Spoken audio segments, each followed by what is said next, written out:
Many atheists today assert that science is the only way to know truth.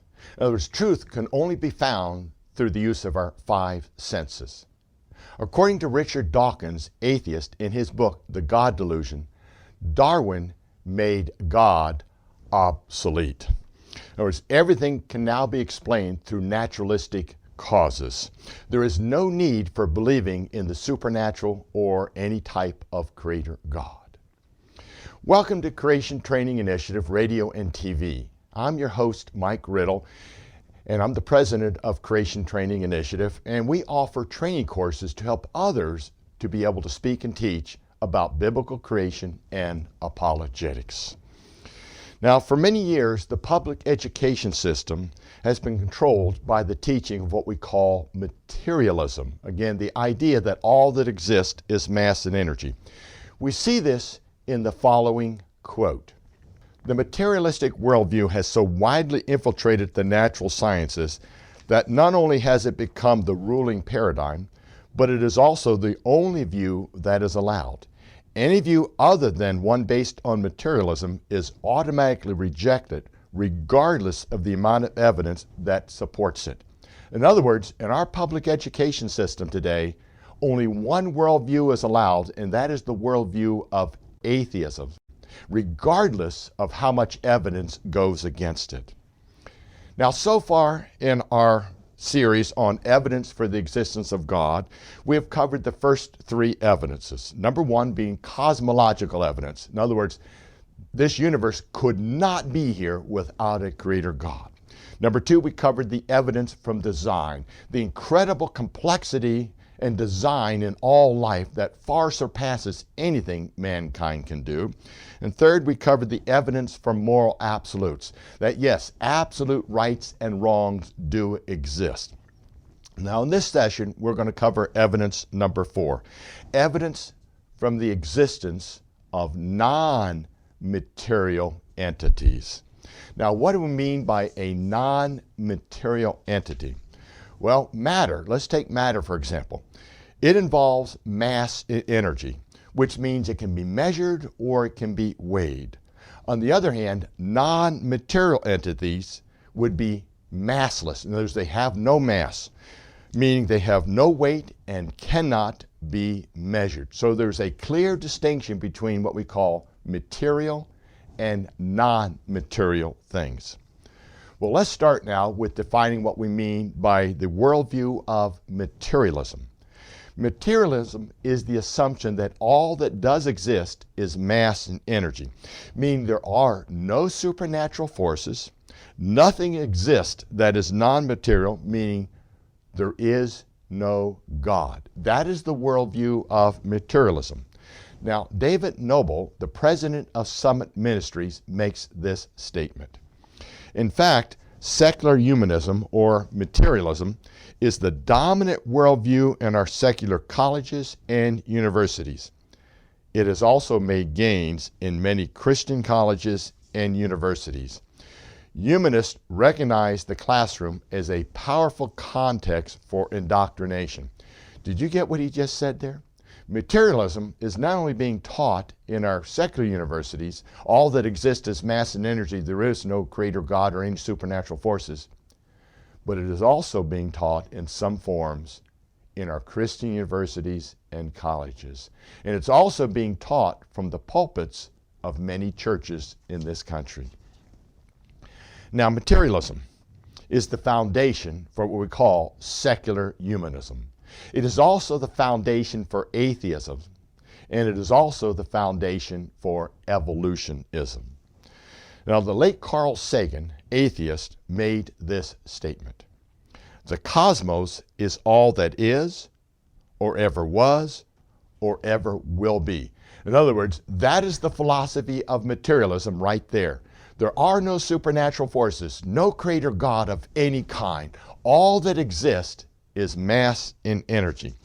Now, the atheists feel so strong about this worldview of materialism that they have made a challenge. And this challenge comes from the late Madalyn Murray O'Hair, the founder of American Atheist, and also she was responsible for having Bibles removed from the public education system. And her challenge is this: we atheists try to find some basis of rational thinking which we can base our actions and our beliefs, and we have it. We accept the technical philosophy of materialism. It is a valid philosophy which cannot be discredited. Essentially, materialism philosophy holds that nothing exists but natural phenomena. There are no supernatural forces, no supernatural entities such as gods or heavens or hells or life after death. In other words, this challenge by the materialist or the atheist is that the church cannot defend against the philosophy of materialism. In other words, they believe the church cannot prove the existence of God. And they also challenge that since materialism is true, evolutionism must also be true. But what if we could prove this assumption of materialism is false? What if we could show through empirical science that non-material entities, in fact, do exist? In other words, something more than just mass and energy. In this session, we will demonstrate that the universe is made up of more than just mass and energy. We will show that non-material entities do exist and that there must be a creator God. Now, in order to show this, in order to demonstrate this, we're going to focus on something that we are all very familiar with, and that is something called information. It is part of our everyday life. It is also the key to understanding all of Darwinian evolution. In other words, for Darwinian evolution to occur, new genetic information must be added every step of the way. In other words, in order for a fish to grow legs, new information must be encoded in its DNA. In other words, a new set of instructions must be added to that creature's DNA so that it can have a set of instructions to start growing legs. For a reptile to grow feathers, new genetic information must be encoded in that creature's DNA, instructions to know how to formulate and create and grow feathers. For an ape-like creature to evolve into a human being, new genetic information must be encoded into that creature's DNA. In other words, this new information must be added or change the old information. In other words, we must have new instructions for legs to grow, for feathers to grow, or for an ape-like creature to gain human characteristics. In other words, information is the key for Darwinian evolution.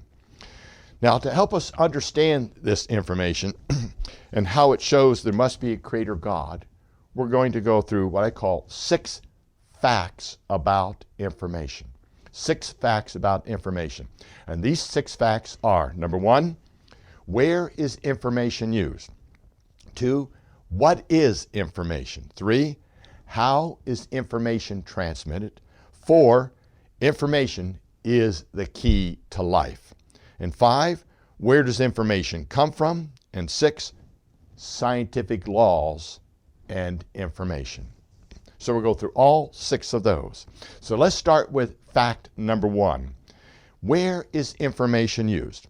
Now, information is vital to a nation's economy. We use it every day.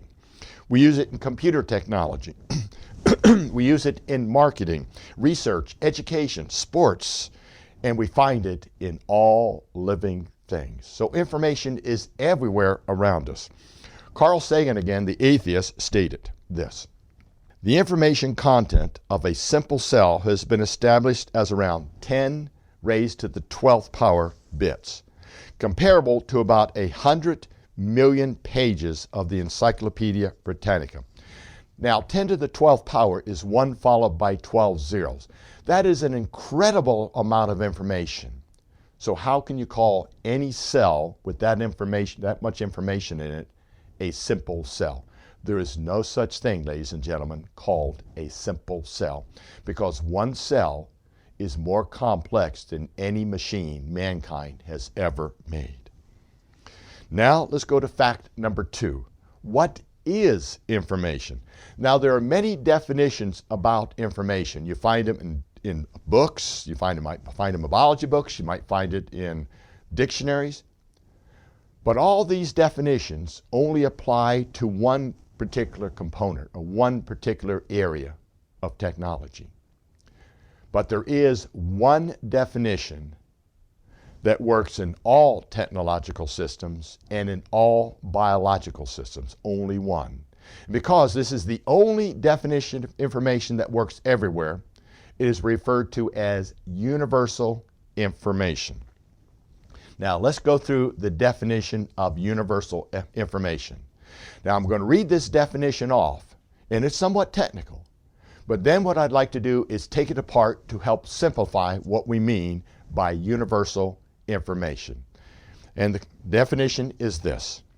Universal information is a symbolically encoded, abstract, represented message conveying the expected actions and the intended purpose. Now, what does this mean? Well, let's take this definition apart into its basic components or attributes that clearly define information. And the 4 components or attributes of information, universal information, are this. Number 1, it must have a code. Number 2, it must have meaning. Number 3, it must have an expected action. And number 4, it must have an intended purpose. Now, what do each of these mean? Number 1, universal information must have a code. Well, we use codes all day, all the time. One of them is called our English alphabet, A, B, C, D, E, F. What we mean by that is we have symbols, and these symbols can be arranged in specific order to convey information. In other words, there's syntax involved in putting these letters together, such as punctuation. So we must have a code. There's many codes around the world, many different languages. Even computers work with codes. Secondly, there must be meaning. For example, if I were to use the word star, now the word star is not the real thing, but it represents the real thing. In other words, it gives us meaning. It means something real. If I were to say the word chair is not the real thing, but it represents or means the real thing, chair. So we have to have a code, we must have meaning. Third, there must be an expected action to take place. And fourth, there must be an intended purpose that is going to happen. Let's go through an example. How about this statement? Go to the grocery store and buy chocolate chips. Well, is there a code there? Yes, it is called the English alphabet. There's symbols and syntax involved there. Is there meaning? Yes, there's meaning. The word grocery store is not the real thing, but it represents or means a real store. Chocolate chips, the word chocolate chips are not the real thing. You can't eat the words chocolate chips, but they represent or mean something real. So we have a code, we have a meaning in that statement. But is there an expected action? Yes, there is. The expected action is someone will go to the grocery store and buy chocolate chips. Whether that ever happens is not relevant, but there is an expected action there. And is there an intended purpose? Yes, there is. The intended purpose is you're going to make something with those chocolate chips, such as cookies. Even DNA is made up of universal information. It has a code. It has 4 letters in it that make up words, and there's a syntax. Is there meaning? Yes, there's meaning. In other words, in the DNA, there's a code, and the code, those letters make up words, and those words represent real amino acids. So we're going to go out and get these and bring these amino acids in. So there's a code, there's a meaning. Is there expected action? Yes. The expected action is we're going to get those amino acids and build proteins. But is there an intended purpose? Yes, there is. The intended purpose is called life. So DNA is universal information. Now let's go back and remember the challenge from the atheists, and that is that the church cannot defend against the worldview of materialism. In other words, all that exists is mass and energy. In this session, we're going to take on that challenge and prove the worldview of materialism is false. Now, George Williams, who has a PhD in biology, makes this statement. Information doesn't have mass or charge or length. Did you get what he just said there? You cannot weigh it and you cannot measure it. He just stated information is non-material. Hubert Yaki, PhD, scientist, and an evolutionist, makes this statement. The genetic information system is the software of life. Like the symbols in a computer, it is purely symbolic and independent of its environment. He's telling us there, information is non-material. Now, in the book, Without Excuse, the authors make this statement. Universal information is a non-material fundamental entity.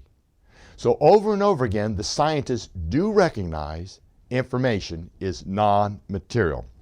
Now we can demonstrate this through some practical examples that information is non-material. For example, if we were to take a modern DVD and weigh it, then we take that same DVD and we write many documents on it, we put many graphics and pictures on it and weigh it again, it would weigh exactly the same. As we put that vast amount of information in that DNA, and it did not change the weight of that DVD. Why? Because information is non-material. Now, also in the book, Without Excuse, the authors make this statement. The fact that in all observable phenomena, information needs a material medium to store and transmit it does not make it a material entity. For instance, if one deletes a program from a computer, the mass of the computer remains completely unchanged. Why? Because information has no mass. You can't measure it and you can't weigh it. In other words, information, again, has no mass, no length, no electrical current, and no temperature. This fact means the whole worldview of materialism is false. In other words, we can prove non-material entities do exist. So what is happening in our public education system then? It sounds more like indoctrination. They're teaching a worldview called atheism, secular humanism, regardless of the evidence that does exist to go against it. In other words, we have abandoned education in many areas of our public education system and only promote secular humanism. Now let's go to fact number 3 about information. How is it transmitted? Now it can be transmitted in many different ways. For example, the sentence, "In the beginning God created," can be sent using many different media, such as radio waves. We can use our voice communication, written text in a book, computers, symbols written in sand, different languages. We can even use smoke signals. In other words, we can transmit information using many different media, but that means information is not part of the medium we're sending. Information can also be stored in many different media, but it is still the same information. We can store it in written books, we can store it in computers, and we can even store it in sand. In other words, the information is independent of what it is being stored in and how it is transmitted. In other words, information is non-material, but it needs something material to hold it and to transmit it.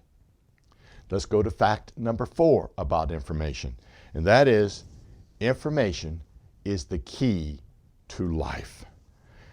Scientist and creationist Dr. Werner Gitt issues this challenge to the evolutionist, and he states, anyone who wants to make meaningful statements about the origin of life would be forced to explain how the information originated. That is a very powerful challenge. In other words, if you're going to talk about the origin of life, you teachers out there, if you're going to talk about the origin of life in the classroom, and you're going to make this a meaningful statement, you must be able to explain through observable science how that information got there. And then it goes on to make this statement. However, purely random processes cannot create information. They only degrade or destroy information. Wow! Purely naturalistic processes have never been demonstrated to create new information.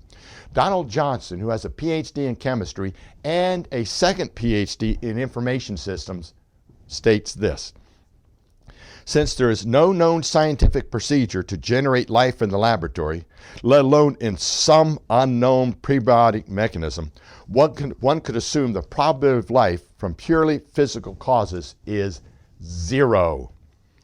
In other words, the standard answer we get to the origin of biological information is that mutations and selection have created all the biological information.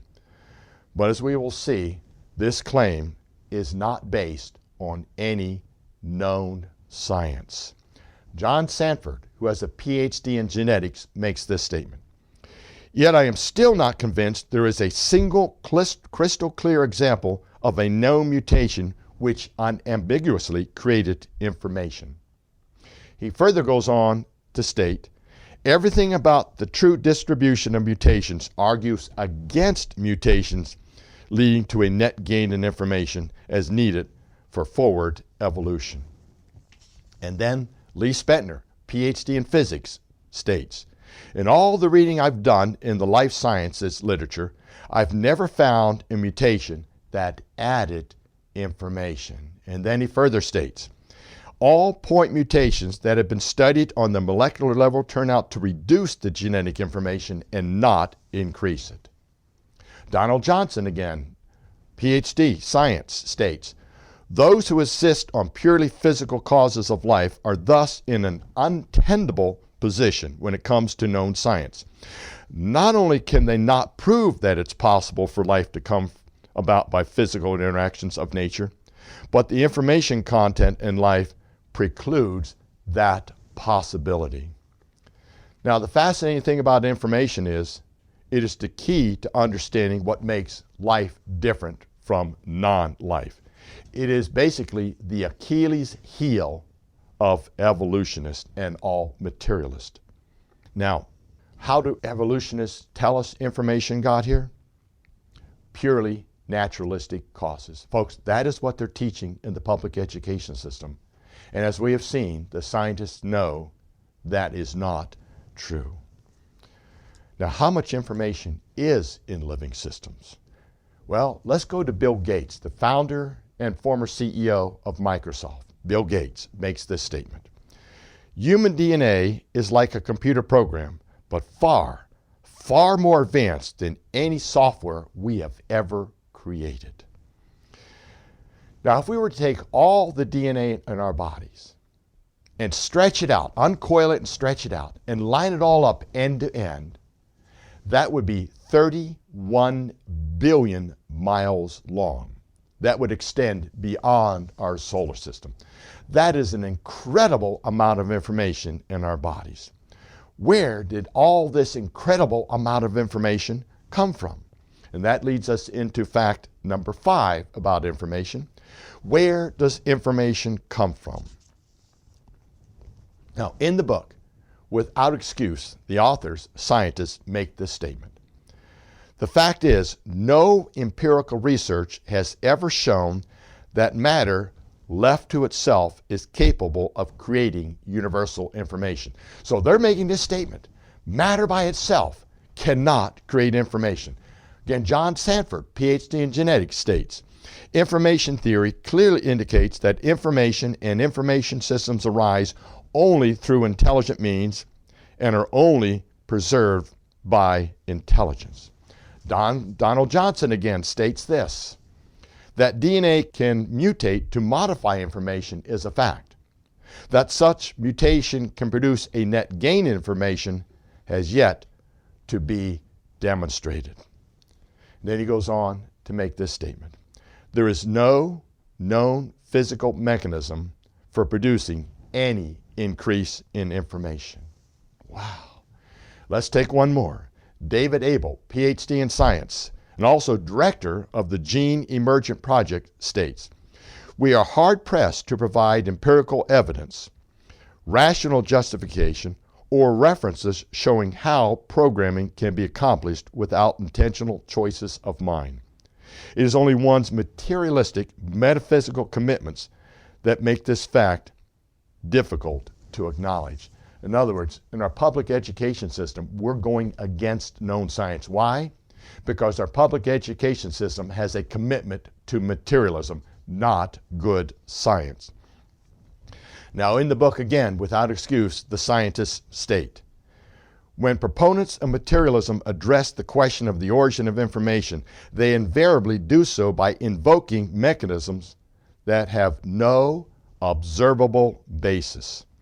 Notice, if information cannot come from purely naturalistic processes, then it can only come from an intelligent source. This leads us to the most critical question. Where did the original information in our DNA come from? The only possible answer is an all-powerful, all-knowing Creator God. And this leads us now to fact 6 about information. Scientific laws and information. Now, what is a scientific law? A scientific law is a precise statement of a fact or process that has been identified through observation and experimentation, repeatedly verified, and most importantly, never refuted. Now, there are scientific laws about life. One of those laws is called the law of biogenesis. That is the law that life only comes from prior life. There are no known exceptions to this. Donald Johnson, in his book, Programming of Life, states, as far as science knows, the law of biogenesis, life only comes from life, is still valid.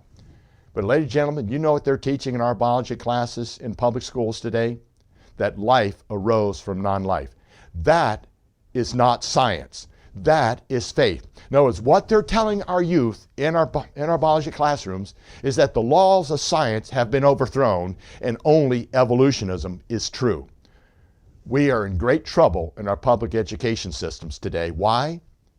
Because we have abandoned the teaching of science in many areas, especially in the area of origins. There are also laws about matter. There's the laws about gravity, the laws about thermodynamics, and the laws about electricity. There are also laws about information, scientific laws about information. Let me go through some of these laws about information, and they are found in the book Without Excuse. Scientific law information 1. Universal information is a non-material fundamental entity. That is a scientific law. And what is a scientific law? It's done through observation, experimentation, and there are no known exceptions. So information is a non-material fundamental entity. Scientific law 2 about information. A purely material entity cannot create a non-material entity. In other words, something material cannot create something non-material. That has never, ever been observed to happen. Scientific law 3, universal information cannot be created by purely random processes. Why is that a scientific law? Because it's never been observed to happen. Scientific law 4 about information. Universal information can only be created by an intelligent sender. And there's a corollary to scientific law number 4, and it states this. All senders that create universal information have a non-material component. You know what that means, ladies and gentlemen? As human beings, we can create information. And since something material cannot create something non-material, that means, as humans, we must have a non-material component to us. It is called our soul.